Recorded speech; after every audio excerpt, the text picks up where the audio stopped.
Hey guys, it's Calvary's32 Special. Welcome back. And, appreciate you stopping by for part 2 of the Diamond Archery Edge.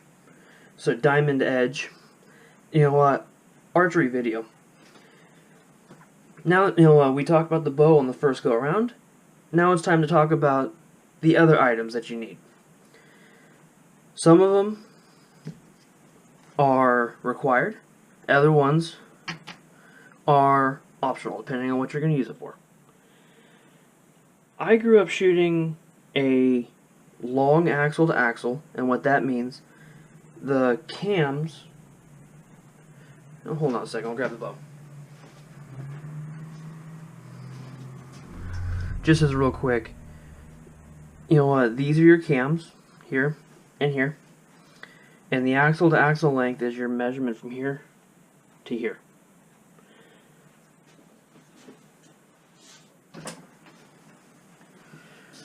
A short axle to axle bow, like the Diamond, is a modern design bow that's meant to use a release of some sort. This is a claw release.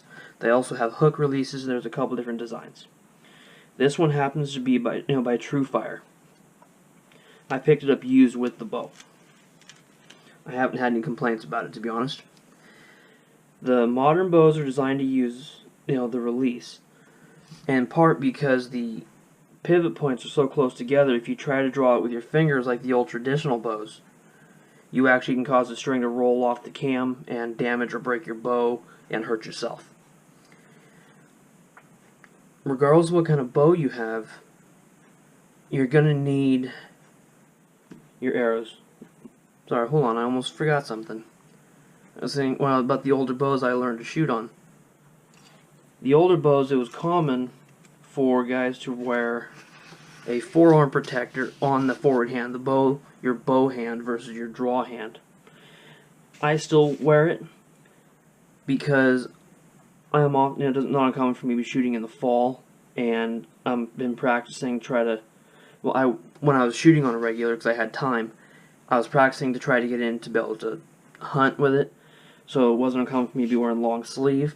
And not only did this help protect my arm, it helped keep my sleeve out of the bowstrings. Another convenient feature, or unintended side effect, I guess is a more accurate way of saying that. The arm protector is optional. I know plenty of people who don't use them. I highly suggest it because if, a string smacking your arm on release hurts.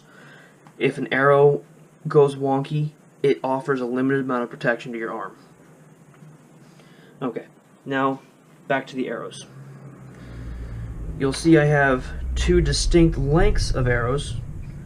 I guess short one's here, long one here. Now, this is another long one. You'll see it's actually missing a feather, or a fletching, as they're called. I'll talk about that in a minute. Based on what type of bow you're running, what type of release you're using, whether it's mechanical or using fingers, your draw length, which is when you draw a bow, you're pulling the string apart, or you're pulling the string back from the body of the bow, should I say.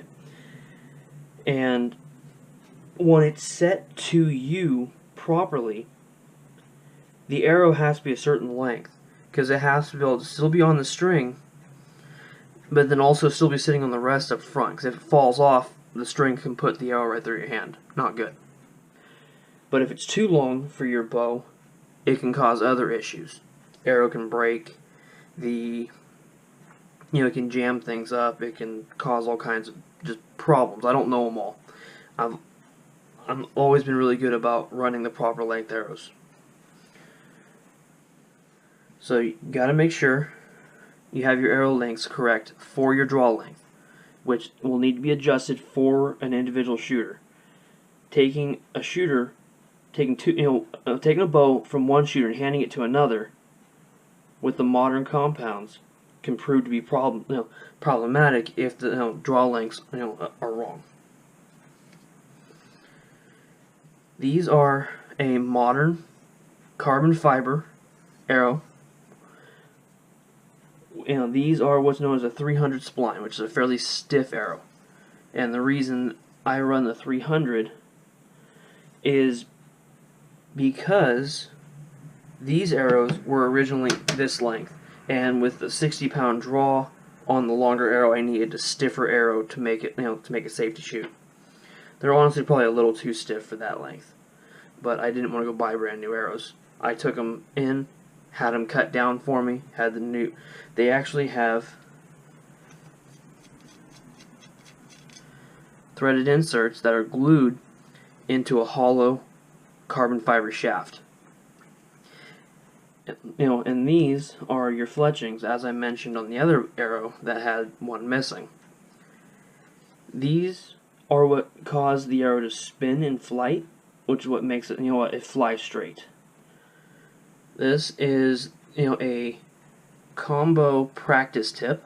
It can be shot at multiple kinds of practice targets. I have heard they can be used on small games such as rabbits, although I don't know if I'd want to try that. Especially because arrow hitting the ground can damage the arrow, and then you have to replace it. And these aren't cheap, even though these are one of the budget brands. So, to recap, you need to have arrow of the proper length, proper stiffness for your application. And a changeable tip is nice because then you can put in what you want. Although some tip designs, some arrow designs are actually meant you just glue a tip straight to the arrow, and then it's not changeable. I mentioned the fletching. That's these here. You'll notice on these they actually have two of one color, third is an odd color. That helps you orientate the arrow on the bow correctly. When you damage your fletchings, or in this case completely remove one, you can buy replacements, and with a proper jig and glue, you can glue them back on. So that way you can repair an arrow that has a fletching damaged. This here is your nock. This actually clips to your bowstring.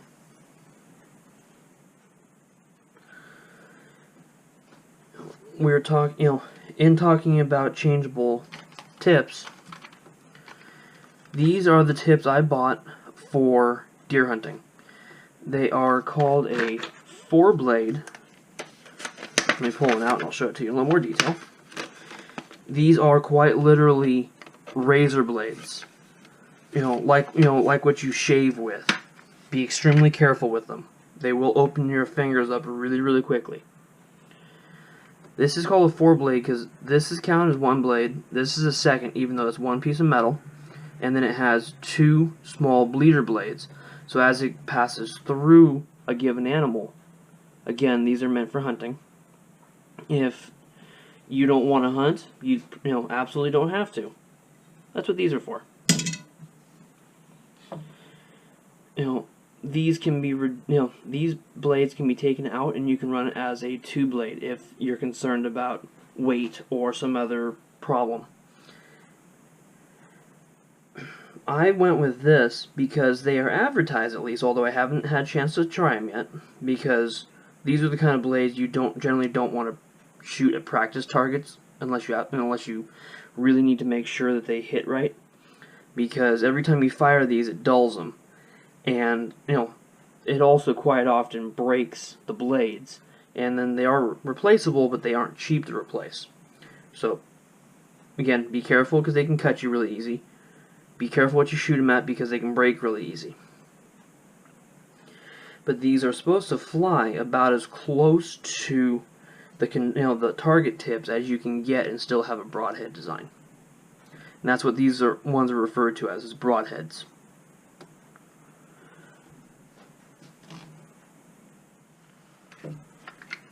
Put that back so I don't cut myself. Telling you guys to be careful. It wouldn't be a very good video if I cut my finger open.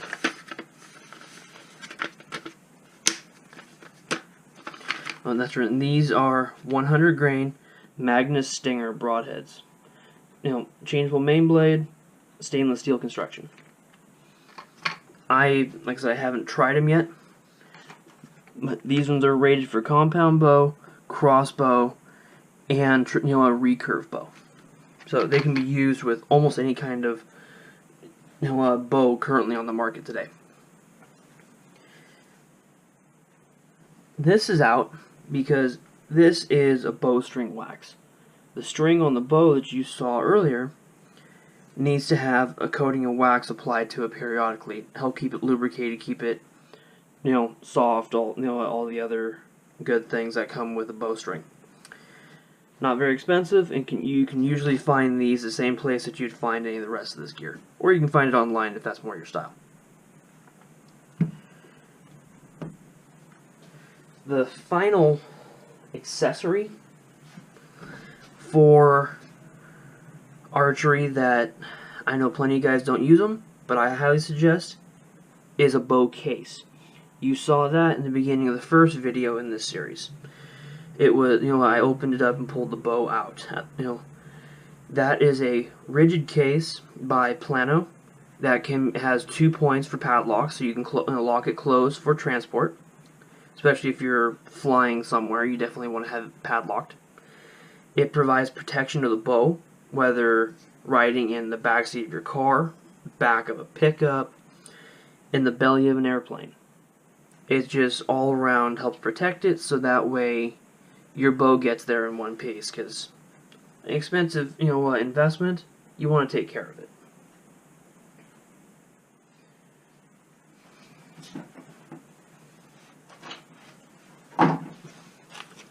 A quick bonus. I mentioned the threaded inserts that are glued into these hollow carbon fiber shafts. I actually happen to have a couple of them. That is what they look like. The threads are down here. This is the part you see sticking out of the end of the arrow shaft. So that's where the thread, the arrowhead comes way down in here and threads in. A lot of your modern bow hunters or bow shooters will use carbon fiber arrows. They're one of the most common, easiest to find arrow types. Aluminum used to be really popular, and if you go to the right places, you might still be able to get it. I haven't worried too much about it because it wasn't a concern for me. I was perfectly happy with carbon fiber. There's also the high-grade competition arrows that are actually a aluminum carbon combo or a composite, which I know basically nothing about them because they are significantly more expensive, and I'm not a competition shooter. If you were to see me shoot a bow, you would laugh hysterically and understand why I'm not a competition shooter. You can take my word on that one. Let's see here. Oh, the final arrow type is actually a bow fishing arrow. It is a solid fiberglass. No, it's not hollow because that way it's not buoyant. With a special tip that you can tie you can tie a fishing line to, and there's a special reel that takes the place of the balancer on your bow. It is solid, doesn't float. You can tie, and it has a special hook, tip on it, so it goes into a fish and it can't come back out. So there's certain kinds of fish that that you're allowed to fish for with that style. Check your local laws on that just to make sure. And on archery equipment, it is a cash and carry item. There's no background check. There's no, well, here in California, should I say, in Sacramento, California, there's no background check.